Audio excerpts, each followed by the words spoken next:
हिमालय की यात्रा। एक बार नेहरू जी अमरनाथ की गुफा देखने निकले। वे रास्ते में एक बर्फीली दरार में गिर पड़े। साथियों ने उन्हें रस्सी के सहारे खींचा। वे गुफा देखे बिना ही वापस आ गए।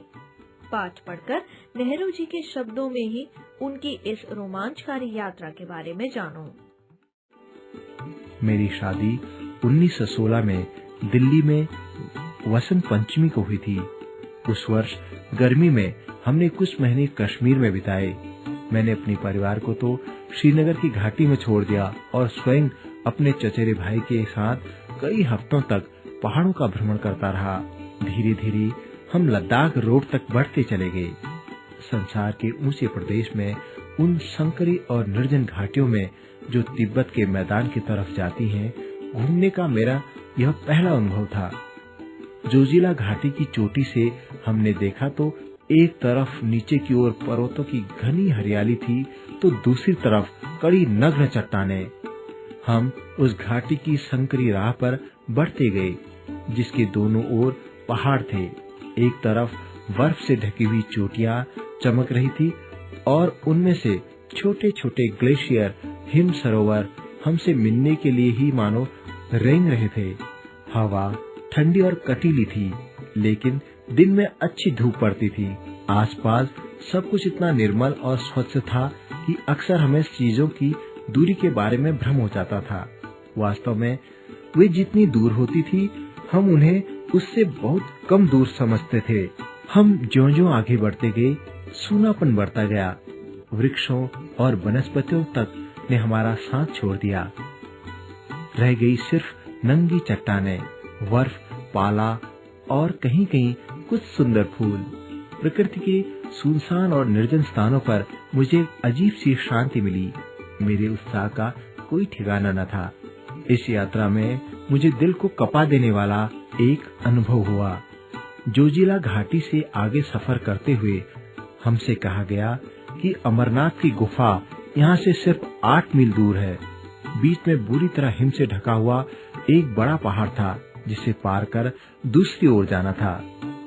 पर 8 मील होते ही क्या है, मन में उमंग बहुत अधिक थी और अनुभव बहुत कम। हमने 11,500 फुट की ऊंचाई पर अपने तंबू छोड़ दिए थे। रास्ता दिखाने के लिए एक गडरिये को साथ लेकर छोटे से दल के साथ पहाड़ पर चढ़ने लगे।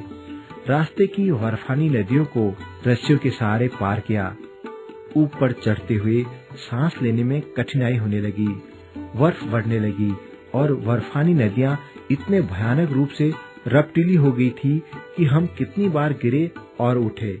एक एक कदम आगे बढ़ाने के लिए कोशिश करनी पड़ती थी। प्रातः 4 बजे से चढ़ते चढ़ते 12 बज गए। हम बुरी तरह थक गए थे, फिर भी रुके नहीं। अचानक नजर उठाई तो सामने एक विशाल हिम सरोवर था। मानो पूरी थकान का पुरस्कार। दृश्य इतना सुंदर था कि मैं भाव विभोर हो उठा। मेरे रोंगटे खड़े हो गए। चारों ओर बर्फ से ढकी पर्वत चोटियां मानो देवताओं का मुकुट हो। बर्फ का बना यह अर्धचंद्र कितना खूबसूरत था, क्या कहूँ। परंतु ताजी बर्फ और कुहरे ने शीघ्र ही दृश्य को हमारी आंखों से ओझल कर दिया। मालूम नहीं कि हम कितनी ऊंचाई पर थे, पर मेरा अनुमान है कि 15-16 हजार फुट की ऊंचाई पर जरूर होंगे, क्योंकि हम अमरनाथ की गुफा से बहुत ऊंचे थे।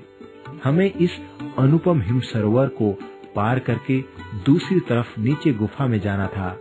हम सोच रहे थे कि चढ़ाई समाप्त होने से हमारी मुश्किलें भी कम हो गई होंगी।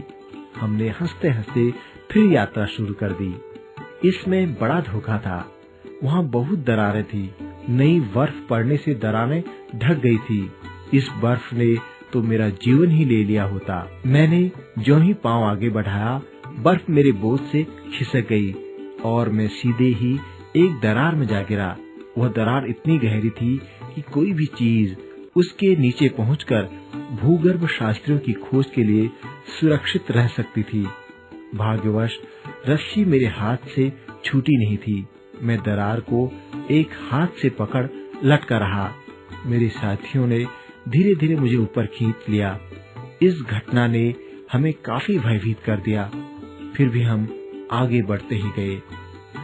आगे कदम कदम पर दरारें थी, अतः हम थके मांदे निराश लौट आए।